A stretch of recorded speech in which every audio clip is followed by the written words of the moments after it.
Exams ಮುಗಿದೋಯ್ತು, ಈಗೇನು ಮಾಡಬೇಕು? ಎಷ್ಟೋ ಕಷ್ಟಪಟ್ಟೆ ಎಕ್ಸಾಮ್ಸ್ ಬರೆದಿದ್ದೇನಲ್ವಾ, ಸ್ವಲ್ಪ ಎಂಜಾಯ್ ಮಾಡೋಣ, ರಿಲ್ಯಾಕ್ಸ್ ಆಗೋಣ, ಇದೆಲ್ಲ ಅಂದ್ಕೊಳ್ತೀರಾ. ರೈಟ್, ಮಾಡಿ. ಇದಾದಮೇಲೇನು?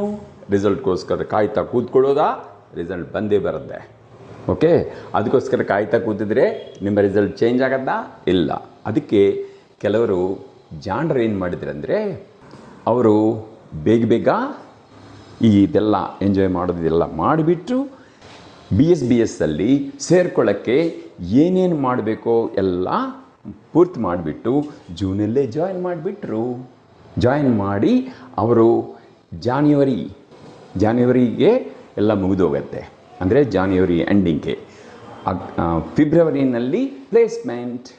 ಆ ಥರ ಮಾಡಿಕೊಂಡು ಅವರ ಜೀವನವನ್ನು ಸರಿಯಾಗಿ ಮಾಡಿಕೊಂಡಿದ್ದಾರೆ.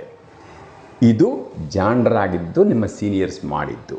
ಇಲ್ಲ, ನಾನು ಕಾಯ್ತಾ ಕೂತಿರ್ತೀನಿ, ಇಲ್ಲ ಹೀಗೆ ಇರ್ತೀನಿ, ಮುದ್ದೆ ತಿಂದು ನಿದ್ದೆ ಮಾಡ್ತೀನಿ ಅಂದರೆ ಅದೇ ಮಾಡ್ತಾ ಇರಿ, ಏನೂ ಪರವಾಗಿಲ್ಲ. ಏನೋ CET ಬರಿತೀನಿ, CET ಕಟ್ಟಿದ್ದೆ, ನಾನು MBA MCOM ಅಂತ ಅಂದ್ಕೊಳ್ತಾ ಕೂತಿದ್ರೆ ಅದು ನವಂಬರ್ ತನಕ ನಡೀತಾನೆ ಇರುತ್ತೆ, ಮಾಡಿ ಪರವಾಗಿಲ್ಲ. ಆದರೆ ಜಾಣರಾದರೆ ಇವರು ಬೇಗ ಸೇರಿಕೊಂಡಿದ್ರೆ ನವಂಬರ್ ತನಕ ಇವ್ರಿಗೆ ಆಲ್ರೆಡಿ 4 ತಿಂಗಳು ಆಗೋಗಿರುತ್ತೆ. ಆಮೇಲೆ 4-5 ತಿಂಗಳು ಜಾನ್ಯುವರಿನಲ್ಲಿ ಫೆಬ್ರವರಿನಲ್ಲಿ ಪ್ಲೇಸ್ಮೆಂಟು ಆಗೋಗುತ್ತೆ. ಅದು